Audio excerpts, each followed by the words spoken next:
Assalamualaikum warahmatullahi wabarakatuh. Selamat datang kembali di ruang diskusi kita. Sebagai seorang perencana dan arsitek, kita seringkali terjebak pada dikotomi antara estetika dan fungsi.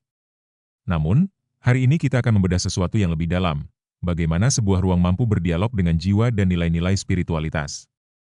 Mari kita mulai perjalanan kita membedah yang kita istilahkan dengan anatomi ruang beradab.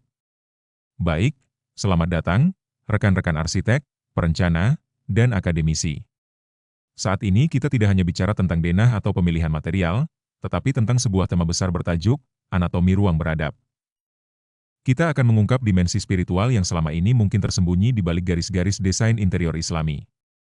Seringkali, kita mendesain untuk mata, namun lupa mendesain untuk jiwa. Di sesi ini, kita akan melihat bagaimana Islam memandang ruang bukan sekadar wadah aktivitas, melainkan instrumen untuk mencapai keberadaban dan kemuliaan hidup. Sebelum kita melangkah lebih jauh ke aspek teknis, mari kita luruskan dulu persepsi kita tentang apa itu desain Islami sebenarnya. Mari kita jujur, selama ini ada mitos bahwa desain Islami itu cukup dengan menempelkan pola geometri, kaligrafi, atau lengkungan dekoratif saja. Padahal, itu hanyalah kulit. Hakikat desain Islami adalah sebuah sistem adab dan makosyid syariah.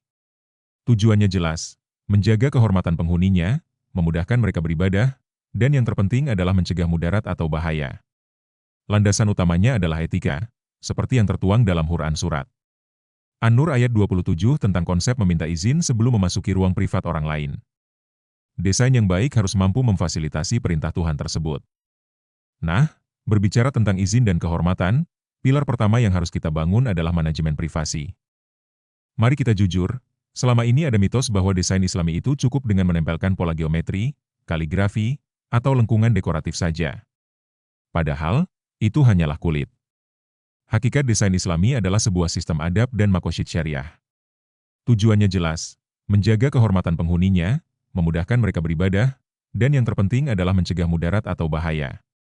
Landasan utamanya adalah etika, seperti yang tertuang dalam Quran Surat An-Nur ayat 27 tentang konsep meminta izin sebelum memasuki ruang privat orang lain. Desain yang baik harus mampu memfasilitasi perintah Tuhan tersebut. Nah, berbicara tentang izin dan kehormatan, pilar pertama yang harus kita bangun adalah manajemen privasi. Secara teknis, privasi visual dapat dicapai melalui 3 pendekatan.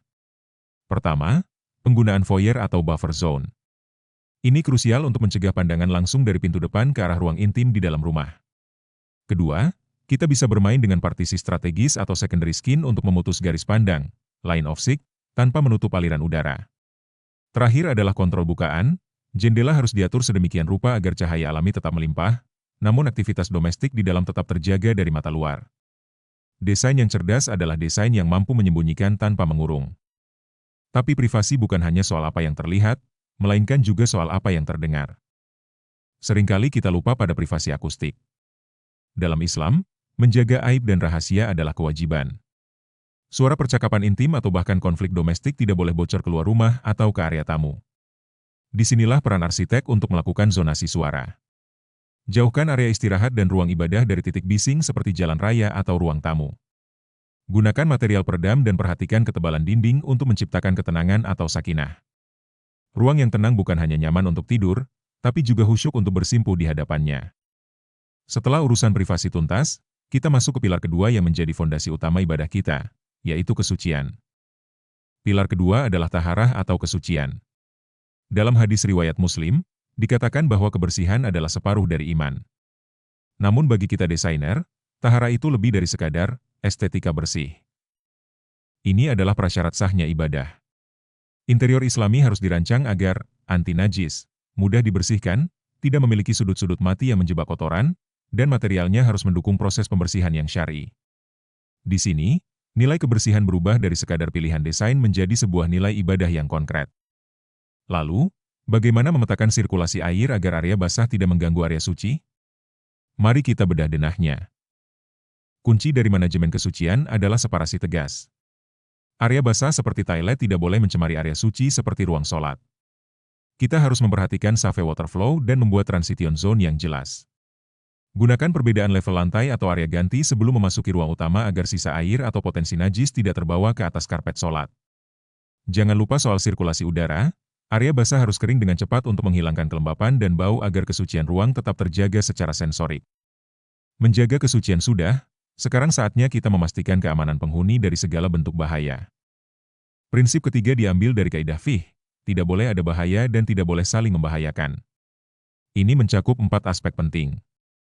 Secara fisik, kita bicara soal material anti-slip dan minim sudut tajam. Secara kesehatan, kita harus mengontrol kelembapan agar bebas jamur. Secara psikologis, desain harus mencegah ruang sempit dan gelap yang memicu stres atau klaustrofobia. Dan secara sosial, tata ruang harus mencegah benturan sirkulasi antar anggota keluarga.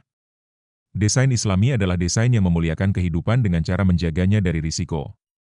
Salah satu cara paling efektif mencegah mudarat kesehatan adalah dengan mengoptimalkan elemen alami di sekitar kita.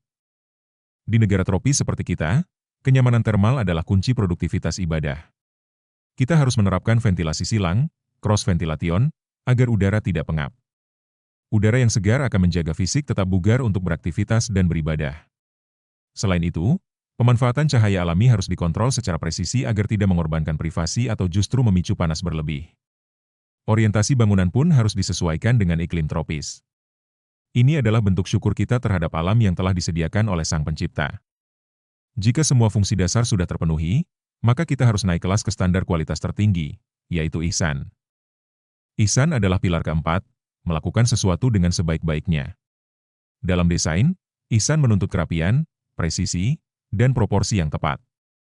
Di sini, bentuk harus tunduk pada fungsi dan adab.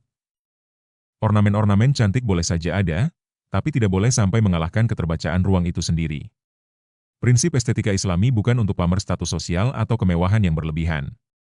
Sebaliknya, keindahan dalam Islam harus mampu menenangkan jiwa dan menundukkan ego. Keindahan adalah sarana untuk mengingat keindahan yang mutlak, yaitu Allah Ta'ala. Sekarang, mari kita bandingkan secara head-to-head antara paradigma desain konvensional dengan paradigma Islami. Rekan-rekan sekalian, mari kita lihat perbedaannya.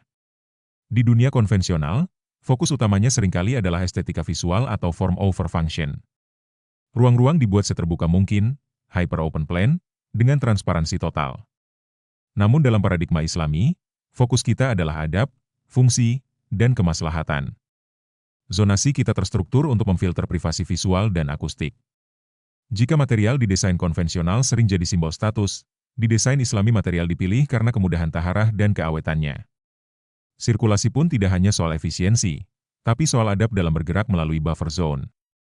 Semua pilar ini tidak berdiri sendiri-sendiri, melainkan membentuk satu kesatuan ekosistem. Perhatikan diagram ini. Inilah ekosistem desain rumah Muslim. Arsitektur yang Islami adalah jalinan yang saling terhubung antara tauhid sebagai pusatnya, lalu didukung oleh privasi, toharoh, pencegahan mudorot, dan ihsan. Privasi menjaga kehormatan, toharoh menjaga kesucian ibadah, pencegahan mudorot menjaga fisik, dan ihsan menjaga kualitas. Semuanya menyatu untuk satu tujuan akhir yang sangat kita dambakan dalam setiap keluarga, sakinah. Rumah yang mampu menghadirkan ketenangan surgawi di dunia. Sebagai penutup dari bedah materi kita hari ini, mari kita renungkan peran rumah bagi masa depan kita.